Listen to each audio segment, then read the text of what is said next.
Hello, and welcome to Orange Wave, the series discussing progressive news, culture, and all things related to the NDP. I'm your host, Will Adams, and today we are going to be interviewing Chris Borgia. Now, for those who do not know who he is, he was the candidate for the 2022 provincial election in Ontario, and he was also the candidate for the federal by-election that happened in Durham recently. In case you don't know, there was a by-election to fill Aaron O'Toole's vacant seat because, Bud retired. And this was what the NDP got to try and replace Aaron. So thank you for joining me today, Chris. Oh, no problem. I really appreciate you inviting me out. And yeah, looking forward to having a chat.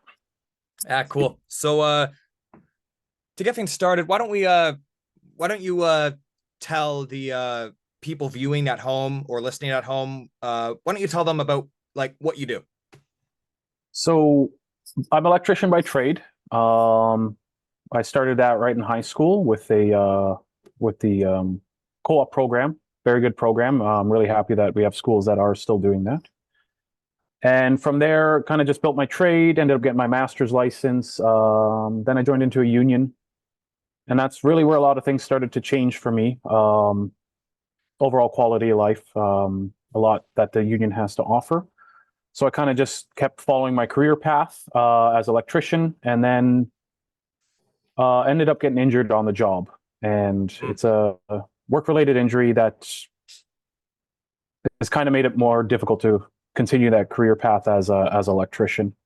But kind of very blessed in a way for the opportunities available to me. I started into a new career path within my union. So I currently sit as the assistant education coordinator, as I'm training with the current education coordinator who is going to be retiring, and then I'll be moving into that position of education coordinator. So yeah, that's just like a really brief summary of my path as to where I've gotten to here today. I see. And a bit with joining into the union, I started seeing that unions really help the community, themselves, their membership, and that really spoke with me. So I started getting more involved, volunteering a lot more, and that kind of grew me into labor council. From labor council, I kind of just kept building from there, and then next thing you know, I was running in politics. So it never was something that I had planned on as a career path as an electrician, but here we are. That's fun. Yeah, it has been. Your injury, are you all right?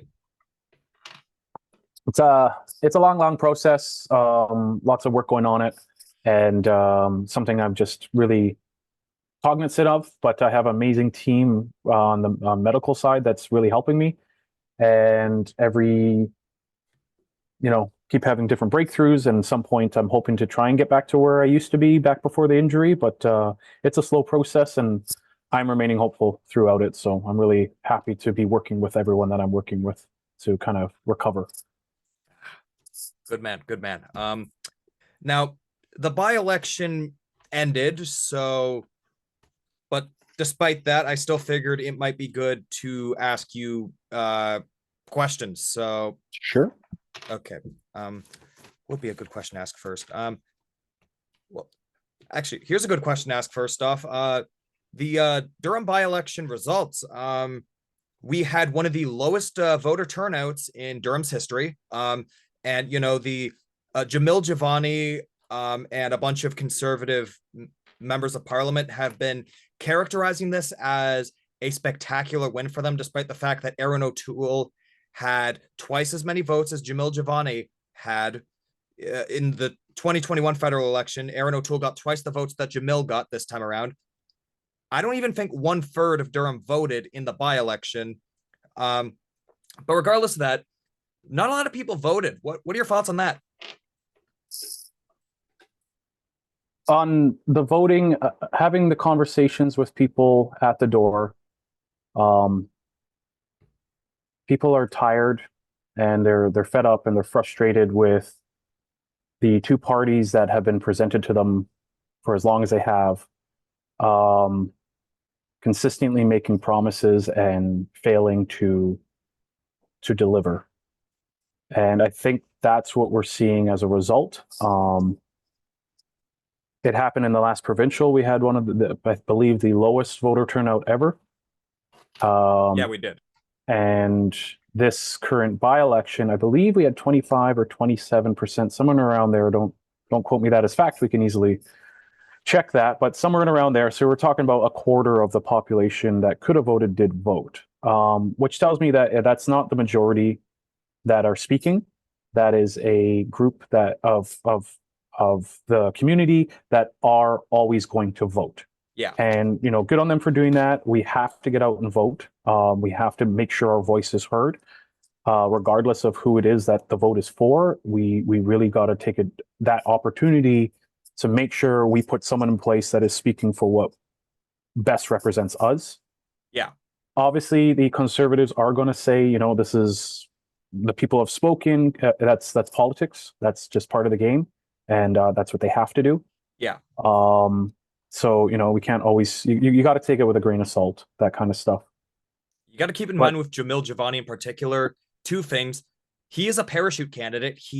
I don't know where he's from, but I certainly know that he is not from Durham. I know this purely based on the fact that he had not been even renting out property, so he couldn't even vote for himself in the by-election. And Jamil himself is a very seasoned political commentator. He has worked for many people. He's traded hands a bit. He got fired from, if I'm not mistaken, he got fired from Bell for pushing baseless conspiracy theories, and now he is heavily rooted within the Manning Center. So if anyone is good at putting a spin on something and anyone is good at framing something a specific way, it's Jamil. That's probably why he got the candidacy over Robert Rock. Durham historically for like 20 years now has been a conservative riding. As a new Democrat running in the Durham region, what were some of the challenges that came with running in a historically conservative riding? And what would you have done differently if you had the chance to do something differently? If there is something you would do differently? Some of the challenges are reaching as many people as possible. It isn't the largest riding, but it is a large riding, and I really want to connect and talk with as many folks as possible. Even the ones who are very upfront about not being a supporter of mine, I want to have that conversation with them to see what's on their mind, what are the things that are important to them, because they're important to me. And I feel that's part of the issue we had with the low voter turnout, which was another challenge, is that that's our responsibility as the parties, as candidates. We need to make sure that people feel empowered. Yeah. And need to make sure people are understanding that their vote counts. Yeah. And if I could go back and change anything, it would be somehow figuring out a way that we could all agree on a method or system to allow people to feel that their voice was actually heard. In this situation, we're looking at a result from an election that doesn't speak for the majority of the people living in the riding. 75% of the riding didn't vote, and those who did vote are speaking on their behalf. And in the future, I hope to instill some kind of hope or encouragement to others to get involved with their electoral process and feel empowered that their vote counts and it's actually going to speak for something. I see. I'm gonna circle back to this later because you actually gave me a pretty good question, but for now, what do you think about Jamil in particular, and what are your thoughts on Jamil? To be honest, I don't go into much thought on it. I do have one regret through the whole thing. I wish I could have met him. I always appreciate the opportunity to meet the other candidates that are running. So in this whole thing, honestly, I wish there would have been an opportunity for me to have have met Jamel and had a conversation the same way I did with many of the other candidates, actually, from the other parties. Yeah, I reached out to several of the by-election candidates, and Pranay was too busy to interview. Patricia had to reschedule at last minute. And as for Jamil Javani and Robert Rock too, I reached out to both of them, and I have yet to receive a response, so I doubt I ever will receive a response.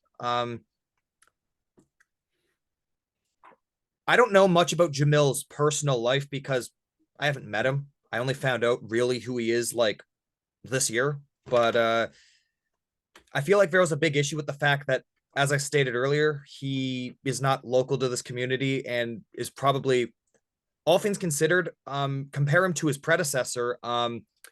Aaron O'Toole at least had some basis with this community. Jamil does not, and he's probably just going to disappear into the caucus of Polyev conservatives who just sit there and yell at the prime minister. And it's all really apparent when you just look at the way he responded to it. You know, all the other candidates I saw post from every single candidate, every single candidate posted something along the lines of, thank you to our volunteers and supporters.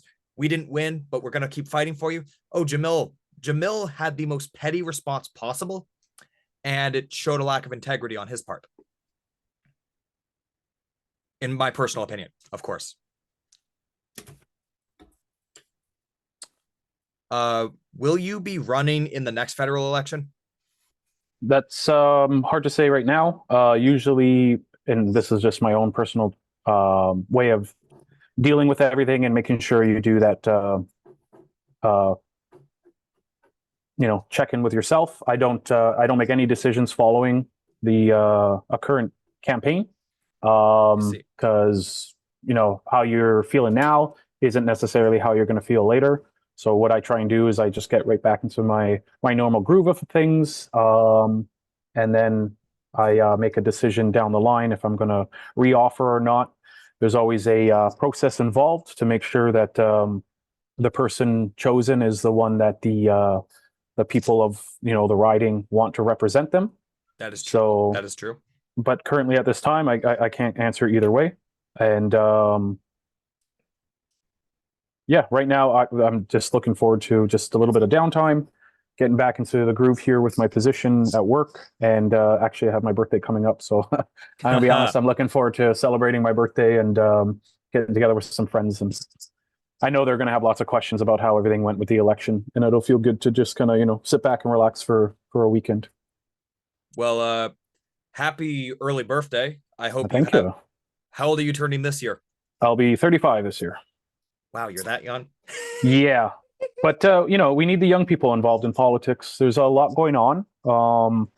The kind of stuff we're facing in our age groups and the generation after us, it's very different from generations before. And as much as the generations ahead of us want to help us, and we always appreciate the help from our parents, our grandparents, it's very different when you're living in it. So the more young people that get involved, the better it is for all of us. We are facing a challenge at this level that hasn't been faced before. And I'm hoping by, the younger generations getting involved, we can start putting in place those systems and allow for a better future, right? One thing I always like to think is, I understand that something can help this generation, but we really got to think, what about the next one and the one after and the one after that? We can't afford to be short-sighted, especially in the times that we are currently facing. Yeah, that is a good observation. If you look at a lot of previous candidates running for federal office, because of the fact that there's a 4-year election cycle, if you're in politics for long enough, you get a ticket to get a paycheck for the rest of your life. Just take a look at the leader of the Conservative Party of Canada, Pierre Poilievre. He has been an MP for over 18 years and qualifies for a pension. And I cannot recall what he has done of meaning for his riding. So that does leave voters disenfranchised to an extent when you have a big chunk of politicians nowadays who are seeking top dollar rather than actually helping the people of their community. Which lead, and you also have the issue of swing voters and single issue voters. Do you think there's anything that any new candidate could do to win over swing voters and by extension just bring in new voters in general? My understanding on how to go about reaching your voters, it seems Canada doesn't vote people in anymore. We vote people out. We have someone in place as a prime minister. Once we've had enough of them, they vote to just remove that person. Often that's taken as, oh, they're supporting the other party, but really they're not voting for, they're voting not for, if that makes any sense. And it becomes difficult because then you end up with situations where you have, majority government of a party who doesn't have the best interests for the people of Canada, despite how much they might say that they have the best interests. But it's difficult to believe that they have the best interests for everyday Canadians when you have so many of them representing ridings, and they're people who have made 6+ figures since their early 20s, and they're claiming that they understand what your average everyday person is going through. So it's disheartening in some ways when you think about it that way. It's concerning when the rhetoric you hear a lot from the average person is that politicians are more concerned with making a paycheck than representing the people of their riding. Now that's only half true.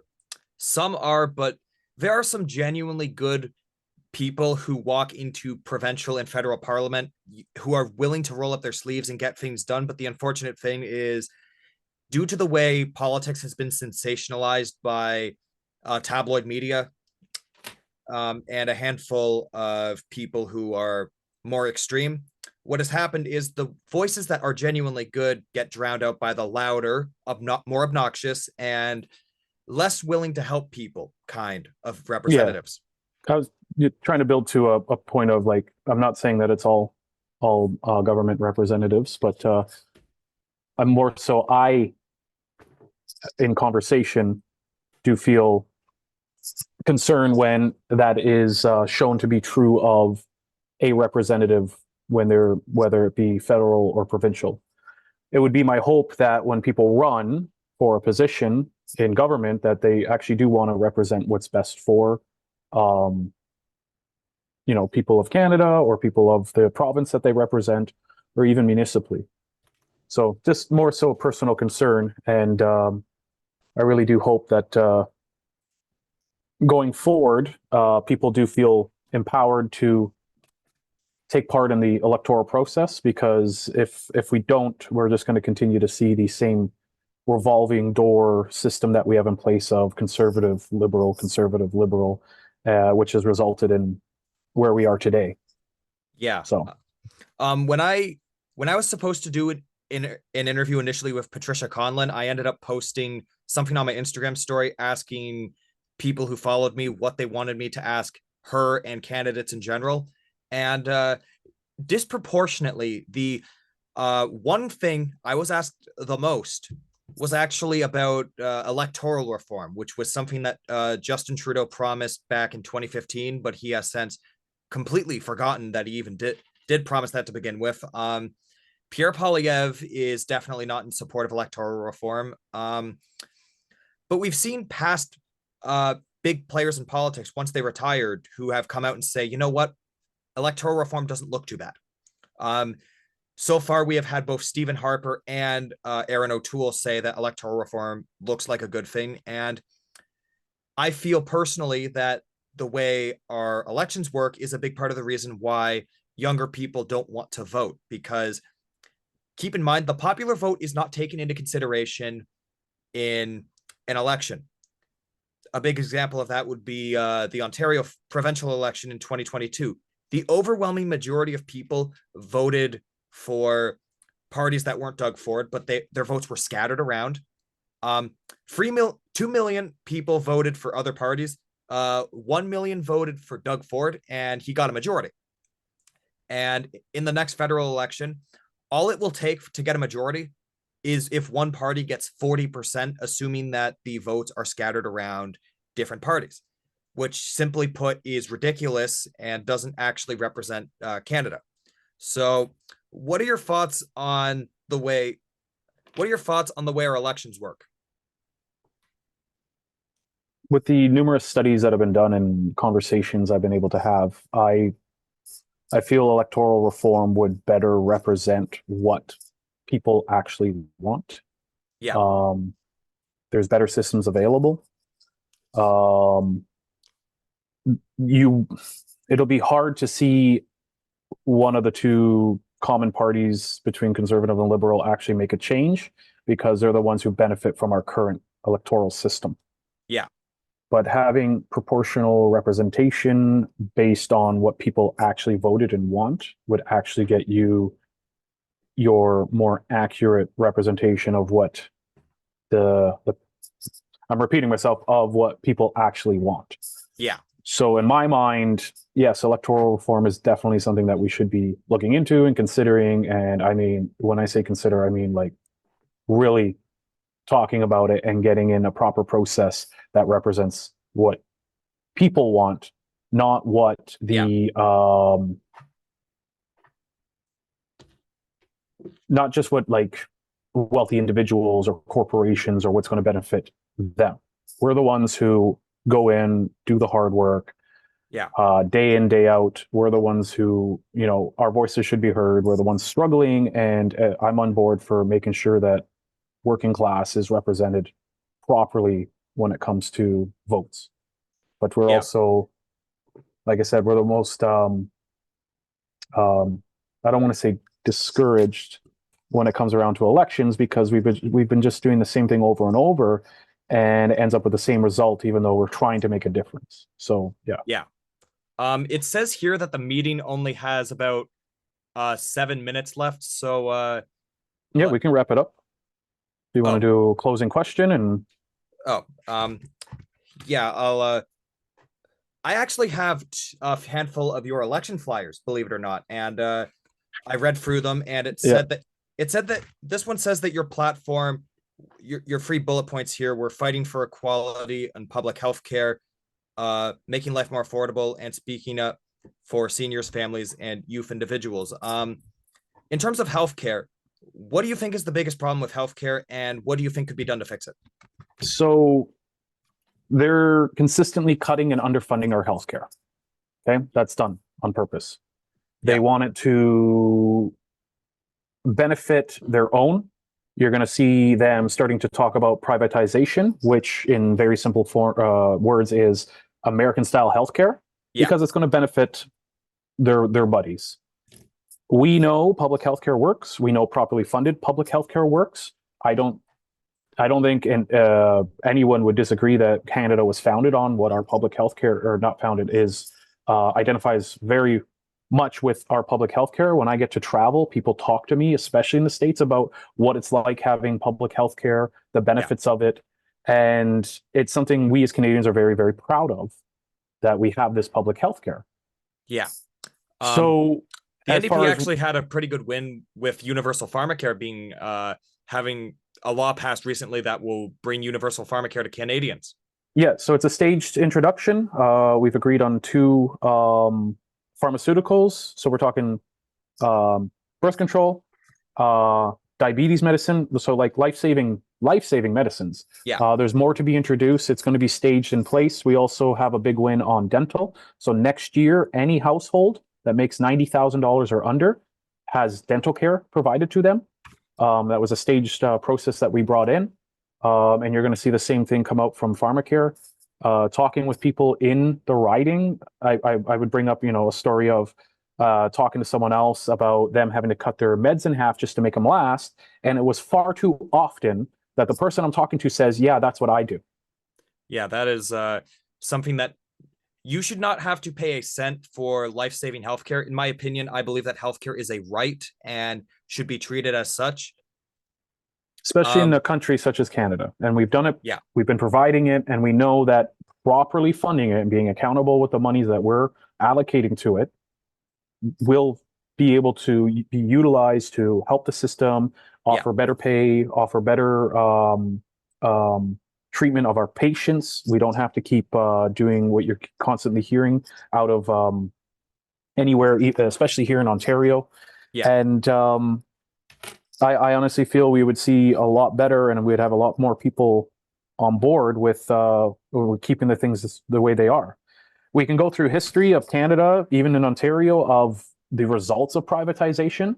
Yeah. We're constantly promised, oh, if we privatize it, it becomes better. But I haven't seen in my experience, I haven't seen a result where privatizing made it any better. All it's ever done is cost us more and provided us the same or less service. So publicly available, publicly funded healthcare in Canada is the way to go. We do not want and we do not need American style healthcare in Canada. Absolutely. And I will forever, ever fight for that. We are going to keep healthcare public in Canada. Agreed. How do you think that the government can make life more affordable for Canadians? So for one, don't have a bunch of people that work for the corporations and the giant grocery stores on your council recommending to you different ways to go about adding in policy around affordability.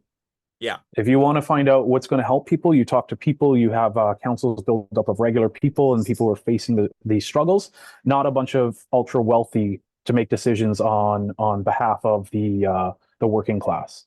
That's a big one. Another one is we got to bring back our programs that allowed and affordable housing. Yeah. And it's not just about bringing them back. It's about supporting them and making sure they're properly, again, funded and properly and accountability. What are your thoughts on modular housing? That is definitely a way to, that could, offering more options for types of housing could, in my opinion, lower the cost of housing in Canada. I'm going to use this as the final point as we are running out of time. It's not just about building houses, it's about having homes. People need a place to raise a family. People need a place to live. So yeah, we can build houses in any kind of shape or form, but is it a place that's going to allow someone to have a family and live happily in a very fulfilled manner? And that's what we got to look at. So that means different styles of homes, townhomes, detached homes, the whole spectrum of home to allow for families and the growth and protection of future, as well as our environment. So it's not just about stacking in as many houses as you can to try and meet some kind of quota. There's a proper way to do things. We're not the first place in the world that's had to do this. Others have figured it out.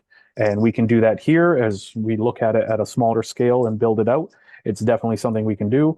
And at a federal level, it's up to us to provide funding and encouragement so that that stuff's available while, like I keep saying, holding accountability onto what's actually being done.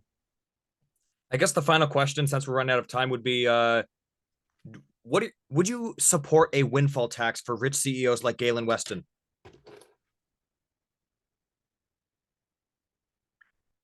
Everyone needs to pay their fair share. Just because you have a good team that is allowed or able to figure out loopholes doesn't mean that you should be avoiding paying the taxes in which you're responsible for paying. So Absolutely. In my mind, you pay your fair share to make sure services and whatever else is needed for people to continue living that happy, healthy life I keep talking about is available. I think that's the bottom line. Absolutely.